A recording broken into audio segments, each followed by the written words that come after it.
tidak boleh harta warisan dibagi sebelum dilakukan dua hal.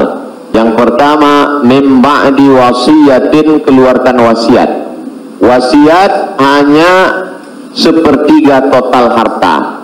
Jadi kalau dalam surat wasiatnya, aku wasiatkan ruko ini untuk sekolah tahfiz, total harga ruko 1 miliar, sedangkan harta dia cuma 2 miliar, maka yang jatuh menjadi wasiat hanya 666 juta, sedangkan sisanya dibagi kepada ahli waris. Pertama, keluarkan wasiat sepertiga paling banyak.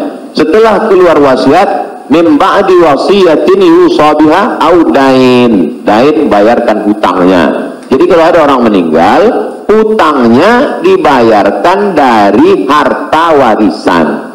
Jadi kalau harta warisan habis, apakah anak wajib membayarkan hutang bapaknya? Tidak. Anak hanya wajib membayarkan hutang almarhum dari harta yang dia tinggalkan. Adapun kalau si anak mau berbakti kepada orang tuanya, dia bayarkan, baik, tapi dia tidak punya kewajiban, dia bayarkan dari harta dirinya sendiri. Jadi makanya kadang kita baca, jangan beli ruko ini bermasalah. Di mana letak masalahnya? Karena ruko itu dibagi sebelum hutang dibayar. Muncul masalah. Sebetulnya ruko itu bukan milik anak-anaknya, tapi milik piutang, milik orang yang dulu pernah dipinjam uangnya. Dua keluarkan, baru bagi harta warisan. Allah. Pak Ustaz, saya mau tanya tentang peminjaman uang. Saya misalnya meminjamkan uang kepada seseorang, tapi dia nggak mau ganti. Nah, terus kita nggak mau nagih karena takut menjadi sebuah permusuhan. Kan ada peribahasa, memberikan pinjaman hutang itu sama juga menambahkan musuh. Nah, bagaimana hukumnya? Apakah ini harus ditagih sama kita ataukah dibiarkan?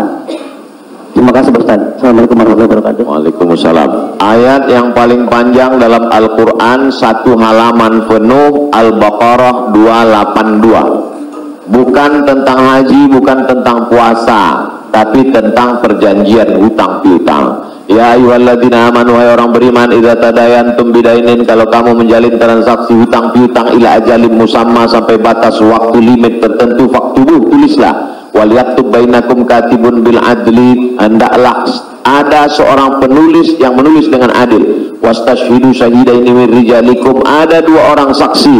Antadil, kalau tidak ada 2 orang laki-laki, wa mara'at, 1 orang perempuan, wa mara'atani, 2 orang perempuan.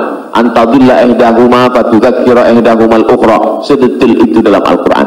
Jadi kalau saya menagih hutang, sesungguhnya bukan saya sedang mencari musuh, tapi menyelamatkan dia supaya dia dan anak cucunya jangan sampai makan haram. Kalau dia tidak sanggup, ayat yang kedua, fanaziratun ila maisarah, kasih sampai batas waktu dia lapang. Kamu bisa bayar kapan? Insya Allah 1 Mei Pak Ustadz. Tahun berapa? Tahun 2022. Oke, insya Allah Mei 2022 lapang.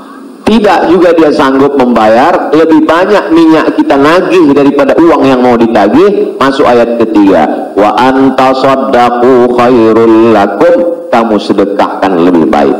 Aku sudah capek, asam uratku naik, asam lambungku kumat, kau ambil aja lah ini. Wa antasaddaqu khairul lakum, kau sedekahkan lebih baik. Yang menghafal ayat ini yang memberi pinjaman, bukan yang minjam.